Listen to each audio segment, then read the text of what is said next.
छोरी माग्दा आउनुभयो मेरो छोरा भने नि छोरी भने नि त्यो एउटै मात्र छोरी हो सकभर मैले यहाँ घर जवै बस्ने ज्वाइँ खोजिरहेको छु मैले यो घर चाहिँ बस्ने काम त्यति राम्रो त होइन समाजले नराम्रो भन्छ तैपनि तपाईँ एकचोटि तपाईँको छोरी हेरौँ नि त यो त भइहाल्छ नि छोरी राजु आउ त बाहिर चिया लिएर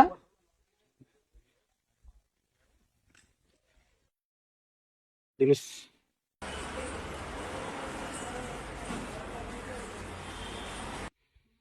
साँच्चै हजुरले के काम गर्नुहुन्छ मैले त सोध्नै बिर्सेँ आई एम ओनर अफ गट रिसर्चमेन्ट अफ द डेभलपमेन्ट वाउ यो त ठुलै कम्पनी हो के हो साँच्चै यो इङ्ग्लिसमा भयो होइन नेपालीमा के भन्छ भन्नुहोस् न मेरा 20वटा बाख्रा छन् ती बाख्राहरूलाई चराउने जङ्गल लग्ने वन लग्ने चराउने पालनहरू गर्ने व्यापार गर्ने त्यही हो मेरो काम